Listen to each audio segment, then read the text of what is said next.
પ્રિય બાપુ, હનુમાન જયંતિના દિવસે બાપુની સન્મુખ એમને મેં હું બેસવા માટે આવતો હોઉં આટલા વર્ષોથી, એમાં બોલવા મળે એવો યોગ નનકુભાઈ આજે કરી દીધો. એટલે આ હનુમાન જયંતિ તો યાદગાર થઈ ગઈ. આઈબાને મારા નમસ્કાર. અને ઘણા બધા અંગ્રેજીના શબ્દો આપણે કીધું ને, શબ્દકોશ છે, શબ્દકોશ છે, શબ્દકોશ છે, પણ બાપુ થાનક શબ્દનું અંગ્રેજી શું થાય ને હજી મને સમજાતું નથી. મંદિરનું ટેમ્પલ થાય પણ આપણે કાઠિયાવાડમાં થાનક હોય. આ થાનક છે, માના બેસણાનું થાનક છે. ને થાનકના અંગ્રેજી ન થઈ શકે, કારણ કે થાનક એક આપણી ધરતીનો ભાવ છે. ગોળા ઢાકણાના અંગ્રેજી થાય ને તો થાનકના અંગ્રેજી થાય.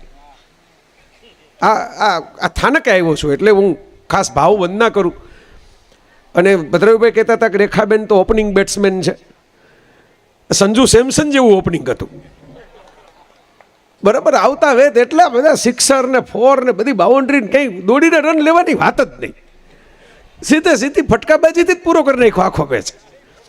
પણ મજા પડી ગઈ. મેં એમને વિડીયોમાં સાંભળેલા, પણ સાક્ષાત સાંભળવામાં તો વધારે મજા આવી ગઈ.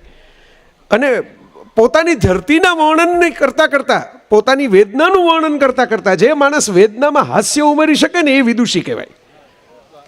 એમણે એમની વેદના પ્રગટાવી, પણ વેદના એવી રીતે કહી કે આપણને હસવું આવ્યું. આ એમના વિદુષીપણાનું મને લક્ષણ લાગ્યું કે વાહ, માણસ પોતાના રુદનને પણ સૂરમાં પરોવી દે એવી વાત સરસ મજાની કરી. કે આમ તો રુદન હતું એમનું, પણ એમને પરોવ્યું એમણે સૂરમાં, એટલે આપણને ગીત જેવું લાગ્યું.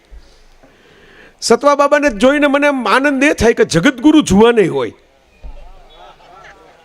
આપણે ત્યાં જગતગુરુ હોય ને મોટા ભાગના, શંકરાચાર્ય પછીની વાત કરું છું, શંકરાચાર્ય તો જુવાન જોત હતા સતવા બાબાની જેમ, પણ પછી જેટલા જગતગુરુ હોય ને, જગત છોડવાની તૈયારીમાં હોય ને ત્યારે જ ગુરુ થાય એવું આપણને લાગે. તો અમારા જુવાન જગતગુરુને જોઈને બહુ લેર થાય. રૂપેશભાઈ મેં વચ્ચે ફોટો મોકલ્યો હતો, સતવા બાબા ઓલી ગાડી હલાવીને રીલમાં બેઠા હતા. મેં કીધું વાહ, આ આનંદ થાય એવો ફોટો છે. ગુરુજી આપણને આવી રીતે પાર ઉતારે, આવી ગાડીમાં બેસાડવા મળે, પણ એનો જલસો છે. દર વખતે આવી જ રીતે નિખાલસ નિર્મળ હસતા હોય ને બાપુ માટે એમનો આવો જ સરસ મજાનો ભાવ હોય. એટલે આમ સરસ મજાના દૂધની અંદર કેસર ઘોળેલું હોય ને એમ બાપુને સતવા બાબાની બાજુમાં બેઠેલો જોઈને થાય. ગાયનું શેડ કર્યું દૂધ છે અને એની વચ્ચે કેસર ઘોળેલું છે. એ એવો યોગ છે સરસ મજાનો. અને નનકુભાઈ માટે તો હું શું કહું, તમે એવો આયોજક જોયો કે જે ધર્મસભાનું આયોજન કરે પણ પોતે પલાઠો મારી નીચે બેસી જાય, પોતે પોતાના આસને ન બેસે. આ જ ધર્મસભા છે. આનાથી વધારે બીજું હોય શું? એને કહીને બતાવી દીધું કે સભા શું હોય ધર્મની. જ્યાં આયોજકનો અહમ ન હોય પણ આયોજકનો પ્રેમ હોય ને ત્યાં જ ધર્મની સભા થાય. આ અહમની ધજા નથી ફરકાવતા, પ્રેમથી નીચે બેસી ગયા. એને પ્રેમના તાતડે જ મને એને ફોન કરીને કીધું, મને કે ભાઈ અમારે આવો વિચાર છે, પહેલો પાટોત્સવ છે અને અમારે આમ આવો વ્યવહાર બાપુને કારણે જ શરૂ થયેલો વ્યવહાર અમારી વચ્ચે મેસેજનો એ દર વખતે. મેં કીધું શું કહું, તમે કયો એ બોલું. તો મને કહે કે તમે આવો, બસ અમારે તો એટલું જ હોય. તમારે બોલવું ન બોલવું, જે મોજ કરવી હોય કરો, પણ તમે આવો. તો મેં કીધું બાપુ આવતા હોય એનું ના આવું એવું બને? એક જ ફોનમાં મેં તરત હાથ પાડી દીધી. મને કે તમારી શરતો શું? મેં કીધું કાંઈ નહીં. બરાબર, શરત મૂકે તે સનાતન કેવી રીતે આવે? બરાબર, શરત મૂકે તે સનાતન ના આવે. જે શરત હોય, શરત, આ કાઠિયાવાડની ભૂમિ છે, ચારણોના બેસણા છે, એ સમજી શકે. શરત અને શરત, શરત હોય ત્યાં સનાતન આવે. એટલે હું તો તરત મેં હાથ પાડી દીધી. અને ભદ્રભાઈ એમની થોડી દાદુરસ તબિયત છતાં પણ બહુ જ પ્રેમથી એક એમની નિષ્ઠા જે છે ને, તમે વિચાર કરો, એવી નિષ્ઠા કે ભાઈ મારું કામ જે કરવાનું હોય તો પૂરા હોમવર્ક સાથે જ કરું. એવી હોમવર્કની નિષ્ઠા સાથે આવી ગયા. અને ગિરીશ આપાને તો વંદન કરી દઉં. એમણે જે દાન કર્યું છે ને, ભલભલા અમારા જેવા લોકોએ કરવાનું હોય પણ કરી નથી શકતા. એ બરાબર સમયનું દાન. હું હમણાં એક કાર્યક્રમમાં ગયો હતો ત્યારે મેં કીધું, ત્યાં કાર્યક્રમની એક પરિસ્થિતિ અમુક એવી હતી, એટલે જોઈને કેવું પડ્યું, આ એવી પરિસ્થિતિ નથી. એટલે મેં કીધું ઘણા શ્રમદાન કરે, ઘણા લક્ષ્મીનું ધનદાન કરે, ઘણા રક્તદાન કરે, ઘણા ચક્ષુદાન કરે, પણ કાંઈ દાન ન કરી શકો તો જીવનમાં નડતર દાન કરતા શીખજો. તમે કોઈ નડો નહીં, એક દાન જ છે. એટલે વિશ્વ યોગ દિવસે એક મેસેજ નહોતો ફરતો કે તમે એકેય આસન ન કરી શકો તો સખણાસન કરજો. સખણા રહેજો ને કોઈને માથાકૂટમાં પડતા નહીં, કોઈની સળિયું કરતા નહીં, બરાબર, કોઈનું જોઈને બળતા નહીં. આ સખણાસન. તો આ એવડું મોટું દાન એમણે કરી દીધું કે હું સમય જ આપી દઉં. મારે બોલવું જ નથી. મારે ખાલી, હું તો અહીંયા આવ્યો બસ અને જો ઘરે રહીને સમય નથી આપ્યો, અહીંયા એવા હાજર રહીને સમય આપ્યો છે, મોટી વાત છે. કારણ કે ન આવવું હોય તો બાનો કાઢવા માટે સમયદાન કરી દે. પણ આ વાત મને ગમી, એટલે હું તો આ પેલા આખા આ મંચને જ વંદન કરી લઉં કે આવો સરસ મજાનો મંચ અને અમારા બાપુ, એટલે હું શું કહું બીજું તો એના માટે. કહીને મારે તો આમ જેને કહેવાય ને પૂરું જ નથી થતું. એ બાપુની હરિ અનંત હરિ કથા અનંત, એમ જ્યારે બાપુને જોઉં કંઈક નવું કુદરતી આવ્યા કરે. નનકુભાઈને કીધું, મેં કીધું ભાઈ મને જીપીએસ તો મોકલો, કારણ કે બાપુની ગાડી જેટલી ભાગે અમારે તો પાછળ ભાગવાનું હોય સીધું. બરાબર, તો નનકુભાઈ મને તરત જીપીએસ મોકલી દીધું. આ જીપીએસ આવી ગયા પછી આ બધા તમને ખબર જ હશે, એમાં ભણવાની બહુ જરૂર નથી હોતી. મોબાઈલમાં જીપીએસ ચાલુ કરો ને તમને સામે લોકેશન આવી ગયું હોય. હવે તો બધા ગમે, તમે ટ્રક ડ્રાઈવરને કહો તો એમ કહું લાઈવ લોકેશન મોકલી દઉં છું ને હમણાં, તો બહુ માથાકૂટ કરો છો આટલી બધી, લાઈવ લોકેશન મોકલી દઉં છું. બાકી પહેલાં તો એ અઘરું હતું. મને ફોન કરો તો એવા સરનામા આપતા, કોઈ ગાય બેઠી ને ત્યાં હું ઊભો છું, એટલે પણ આપણે પહોંચીએ ત્યાં લગી ગાય ઊભી થઈને જતી રહી હોય તો આપણે કેમ ગોતો હોય એને, ગાય બેઠી ત્યાં હું ઊભો છું એટલે. પણ હવે આ સહેલું થઈ ગયું, લાઈવ લોકેશન મોકલું છું, પિન કરીને મોકલું છું. સાહેબ જીપીએસમાં તમને આમ જુઓ તો તમને નથી દેખાતો રસ્તો, તમે તો અજાણ્યા છો, તમે તો પહેલી વાર, હું તો આ દેશે પહેલી વાર આવ્યો ભાદરામાં, આ રસ્તો મારા માટે પહેલી વાર હતો. પણ ઉપર એક સેટેલાઇટની આંખ બેઠી છે ને, અદૃશ્ય આંખ, જે તમને રસ્તો ચીંધાડી દે છે કે તમારે ક્યાં પહોંચવાનું, ક્યાં વળાંક આવે છે. હવે તો એ કહે છે કાંઈ ફ્લાયઓવર આવે છે ને ખાડા આવે છે ને, બરાબર હવે કહે છે, પહેલાં નહોતું કહેતું, પછી ભારતમાં થોડોક ફેરફાર કર્યો એને, કાંઈ તો ખાડા આવે પાછા રસ્તામાં. આ બધું બતાવતા તમને નેવિગેશન કરીને તમારી મંઝિલ સુધી પહોંચાડી દે, અને છતાંય આભારનો એક શબ્દ સાંભળે નહીં. ઓલા બેન જે બોલતા હોય છે એની અંદર, જે મોબાઈલમાં કારમાં ને એમાં, એને આપણે થેન્ક યુ કહીએ તે કંઈ સાંભળતા નથી. એ તો એનું કર્મ કરીને ચૂપ થઈ જાય છે. તમારી મંઝિલે તમને પહોંચાડી દીધા પછી કોઈ જીપીએસ છે એ તમારો આભાર માનવા માટે રોકાતું નથી. મેં તમને આટલા રસ્તા કઢાવ્યા, 2 કલાકથી હું તમને આ દિશામાં લઈ જાઉં છું, તમે મને થેન્ક યુ તો કહો. ઓલું આ રેખાબેન કહેતા તમે સમજો તો ખરા કંઈક મારા માટે થોડુંક. એવું કાંઈ કીધા વગર જે ચૂપ થઈ જાય છે કે હજી તમારે પાછો રસ્તો ગોતવો હોય ત્યારે મને સાથ પાડજો, એટલે હું તરત ચાલુ થઈને તમને કોઈ થાયકા વગર, તમે 6 કલાક કહેશો 6 કલાક રસ્તો બતાવીશ, 12 દિવસ કહેશો તો 12 દિવસ રસ્તો બતાવીશ. મારા મોરારી બાપુ એ આ જગતનું જીપીએસ છે સાહેબ. તમે સાદ પાડો એટલે તમને માર્ગ કરી દે, તમે સાદ પાડો એટલે તમને આડાઅવળા ન થાવ, તમે ઊંધા જતા રસ્તે ન ચડી જાઓ. એથી બદલે તમારી મંઝિલ સુધી પહોંચાડીને તમારું થેન્ક યુ કહેવા પૂરતાય રોકાય નહીં. પણ બીજી વાર તમારે પાછો કંઈક રસ્તો ગોતવો હોય ત્યારે તમારી ભેગા રહે, અને છતાંય તમને દેખાય નહીં, છતાંય એક ઉપરની આંખ જાણે તમારે આખા જગતના રસ્તા જોઈને તમને માર્ગ કાઢી દેતી હોય. એ બાપુ છે ને, એ બાપુ માટે અમે બધા ભેગા થઈએ છીએ. એ બાપુના આમ જેને કહેવાય ને, આ જીવતું જાગતું નેવિગેશન છે આ જગતનું. ધર્મસભામાં ધર્મ એટલે શું? મેં તો એકવાર એમ કીધું હતું કે ભાઈ હું તો કૈલાસ નથી જઈ શક્યો, બાપુ કૈલાસમાં કથા કરી લીધી, પણ હું બાપુને જોઉં તો મને એમ લાગે કે મેં કૈલાસનું શિખર જોઈ લીધું, કૈલાસનું શિખર જોઈ લીધું. હનુમંત તત્વ આખું જેમાં પરોવાઈ ગયેલું છે. આજે તો હનુમાન જયંતિ, મને હમણાં જ બાપુ વિચાર આવતો હતો આ હનુમાન જયંતિ નિમિત્ત એમને ખાલી બેઠા કે રામ અને હનુમાન તો થોડાક સમય જ ભેગા રહ્યા. રામે વર્ષો સુધી તો અયોધ્યાની અંદર જીવન કાઢ્યું, બચપણ, જુવાની, લગ્ન થયા ત્યારે તો હનુમાન હતા નહીં. 14 વર્ષના વનવાસમાં પણ તરત હનુમાન મળ્યા નહીં. અને યુદ્ધ પૂરું થઈ ગયા પછી હનુમાનજી ખાલી અયોધ્યા રામને વળાવવા માટે આવ્યા, પછીની ઘટનાઓમાં પણ હનુમાનજી છે નહીં, જીવે છે, સાર્વત્રિક છે. ભગવદ્ ગીતા સાંભળી છે આખી, ખાલી અર્જુને જ નથી સાંભળી. વિચાર કરજો તમે, આપણે એમ માનીએ છીએ કે અર્જુનને ગીતા સંભળાવી, અર્જુન ભેગી હનુમાનજીએ સાંભળી છે. અર્જુને સવાલો પૂછ્યા, હનુમાનજીએ ચૂપચાપ રહીને સાંભળી. આ ગુણ, જ્યારે આ ધારા વહેતી હોય ત્યારે તમારે વચ્ચે સવાલ પૂછવાને બદલે વહેવા દેવાય, એ હનુમાનજીએ સાંભળી. પણ રામ સાથે રહ્યા કેટલો ઓછો સમય, પણ આટલા ઓછા સમયમાં રહીને એમણે એ સમર્પણ પ્રાપ્ત કરી લીધું કે આજે આ દેશની અંદર રામ મંદિર કરતાં હનુમાન મંદિર જાજા છે. તમે વિચાર કરો, વાલ્મીકી રામાયણમાં તો પ્રસંગ છે જ્યારે ઇન્દ્રજીતે કાર વર્તાવી દીધો છે ને બધાને નાગપાશની અંદર લઈ લીધા છે, ત્યારે જાંબુવન એમ કહે છે વિભીષણને કે હનુમાન શું છે, હનુમાનનું શું છે? તો કે હનુમાન તો કડે ધડે છે. તો કે હનુમાન જીવે છે ને તો આપણે બધા જીવશું.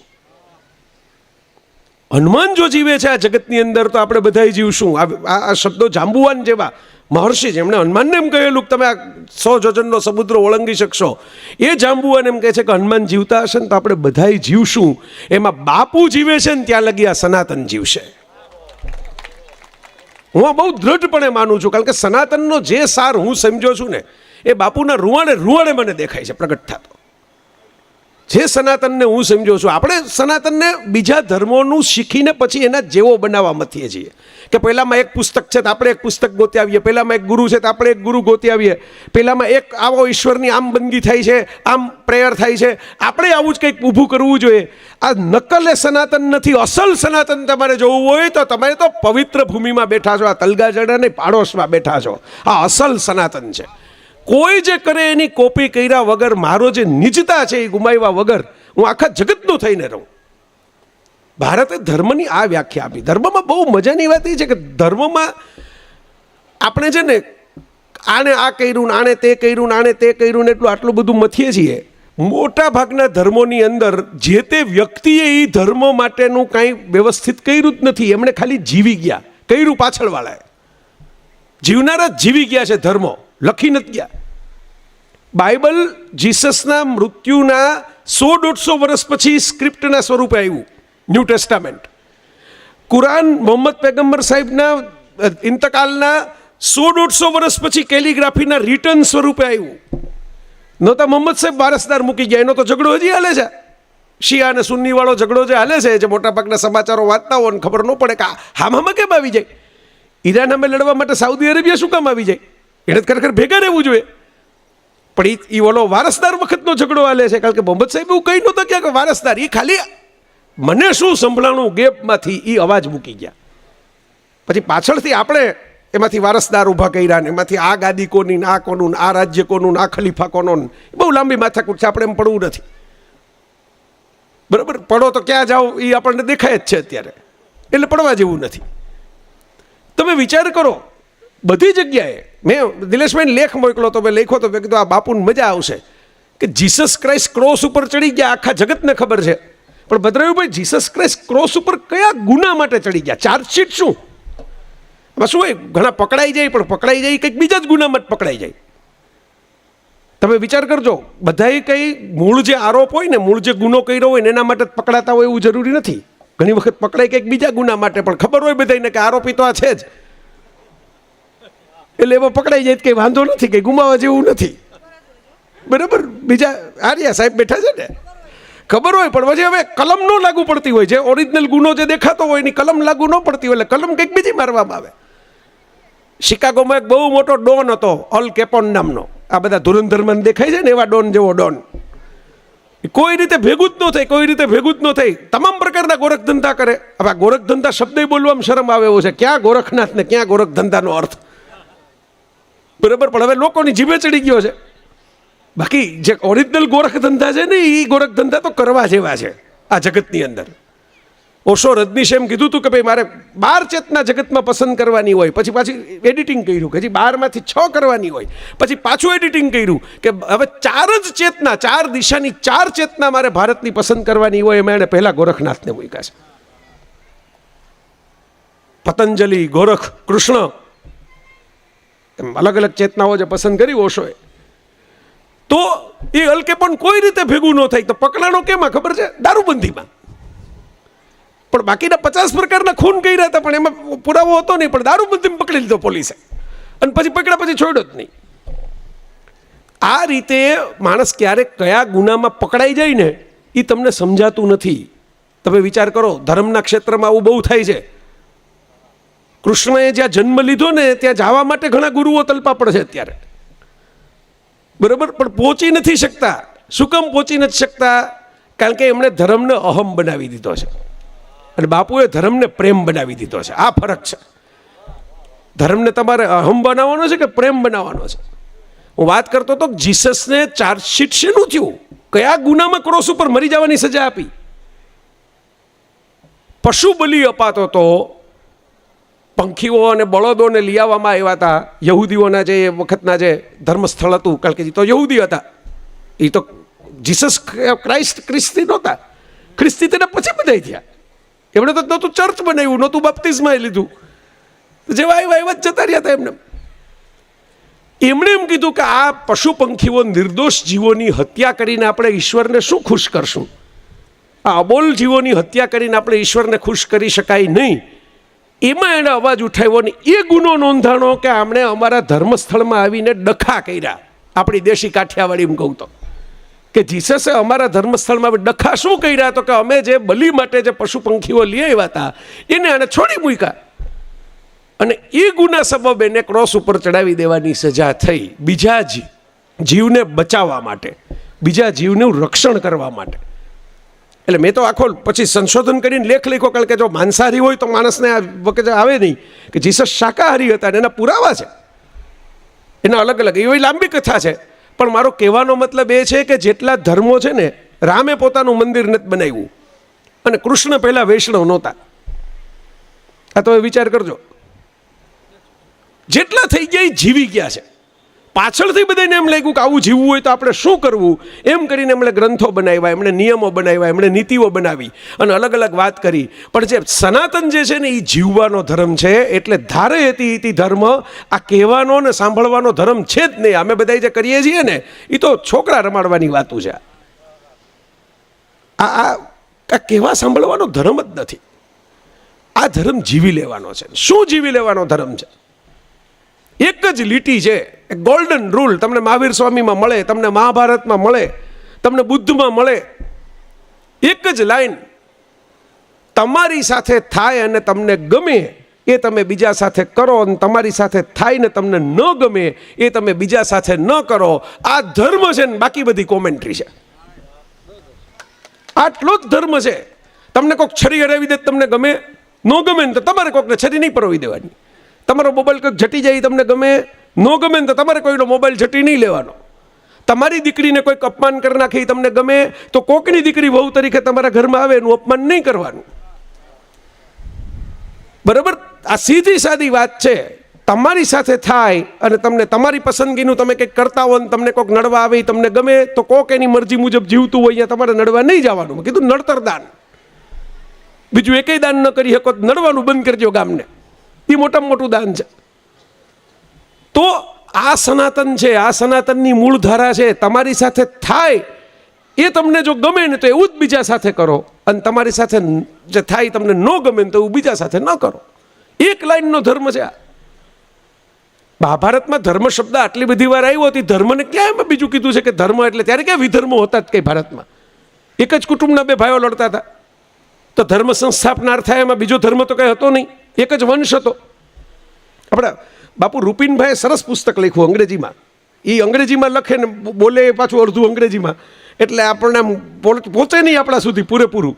પણ મને મોકલું ને તો વાંચવાની શરૂઆત કરીને એક માણસ તમે વિચાર કરો આ બાપુ શું કરે છે ને એનો એક બીજો પુરાવો હું તમને આપું. લંડનમાં મોટો થયેલો છોકરો જે હજી ગુજરાતી પૂરું સ્પષ્ટ બોલી ન શકે, ગુજરાતીમાં લખી ન શકે, બરાબર, એ અને સારું ભગવાનની દયાથી લક્ષ્મીની અહર્નિશ કૃપા, પણ એમાં સરસ્વતી ભળી ગયા અચાનક બાપુના સ્પર્શ લક્ષ્મીની ધારામાં.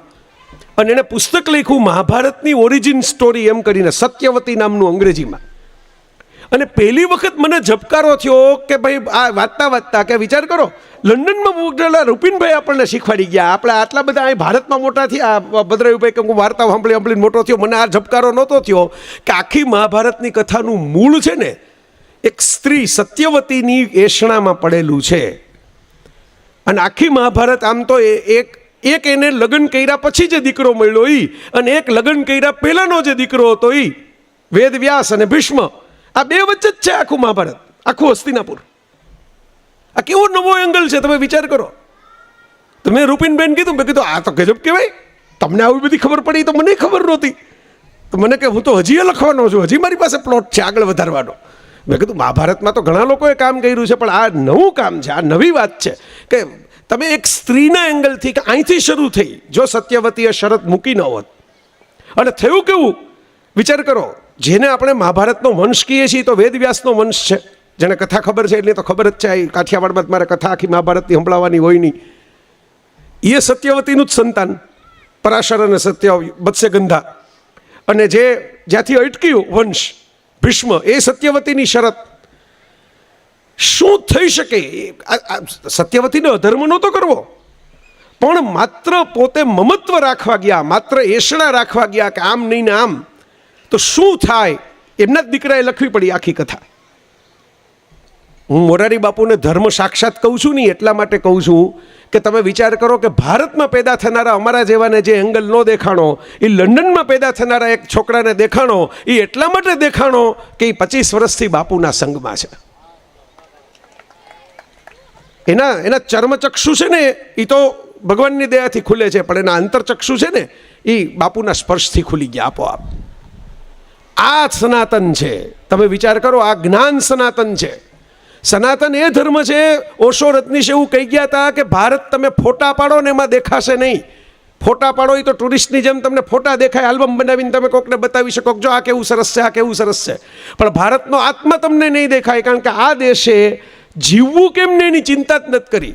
એટલે આપણે વિજ્ઞાનીઓ પેદા ન કર્યા, આપણે પેટન્ટ પેદા ન કરી, આપણે શોધખોળ આ મશીનોની, આ કારની, મોબાઈલની, માઇક્રોફોનની, ઇલેક્ટ્રિસિટીની બધી ઉધાર લેવી પડી, બીજા કોકે શોધીને આપણે અપનાવી લીધી. પણ આ દેશે કબીર પેદા કર્યા, આ દેશે નાનક પેદા કર્યા, આ દેશે ગોરખ પેદા કર્યા, આ દેશે મીરા પેદા કર્યા, આ દેશે નરસિંહ પેદા કર્યા, આ દેશે દાદુ ને પલટુ ને દયાળ પેદા કર્યા. તમે વિચાર કરો કેવા કેવા પેદા કર્યા. બરાબર, આ દેશે ફરીદ પેદા કર્યા. આ દેશે એવા એવા લોકોને પેદા કર્યા, તુકારામ ને જ્ઞાનેશ્વર પેદા કર્યા, ચૈતન્ય મહાપ્રભુ પેદા કર્યા, જે આખા જગતમાં ક્યાંય તમને જોવા નહીં મળે. તમને સાયન્ટિસ્ટ એક એકથી ચડિયાતા અલગ અલગ જોવા મળશે, ટેકનોક્રેટ એક એકથી ચડિયાતા અલગ અલગ જોવા મળશે, પણ એ એકેય સાયન્સ ભણ્યા વગર અખિલ બ્રહ્માંડમાં એક તું શ્રીહરિ જુજવા રૂપે અનંત પાસે એવું વિજ્ઞાન ભાખનારો નરસિંહ તમને બધે જોવા નહીં મળે. આઈન્સ્ટાઈને આટલું બધું બ્રહ્માંડનું રહસ્ય ગોતીને બ્રેઇન ઓફ ધ મિલેનિયમ કહેવાતા આલ્બર્ટ આઈન્સ્ટાઈને એમ કીધું કે પદાર્થનો જથ્થો અચળ રહે છે, શક્તિને સ્વરૂપ બદલાયા કરે છે, જેમ બહેનોના ઘરેણા હોય અંતે તો હેમનું હેમ હોય, સોનામાંથી અલગ અલગ ઘાટ તમે ઘડી શકો. આજ કબીરજી કહી ગયા, આજે જ બાપુ યાદ કરતા હતા કબીરને આ જ વાત માટે. અને તમે કલ્પના કરો, આ એ દેશ છે કે જેણે પહેલી વખત ધર્મના નામે એ આપણને શીખવાડ્યું કે માલિકી છે ને કૂવાની હોય, પણ માલિકી સરવાણીની ન હોય, પાણીના તળની માલિકી ન હોય. તમે એમ કહી શકો કે મારું ખેતરના, મારા ખેતરમાં ગાળેલો મારો કૂવો, આ કૂવા પૂરતા જ તમે માલિક છો, પણ કૂવાના પાણીના તમે માલિક નથી. કારણ કે પાણી તો તમને કોઈક અદૃશ્ય બ્રહ્મે આપેલું છે, અદૃશ્ય વિધાતાએ આપેલું છે. એ ઈશ્વર દેવ જે તમે શબ્દ વાપરો, માતાજી એણે આપેલું છે. તમે જેથી કૂવાને બદલે પાણીના માલિક થવા જાશો ને તેથી તમે ધર્મના માર્ગેથી ચૂકી જાશો. આ ભારત છે સાહેબ.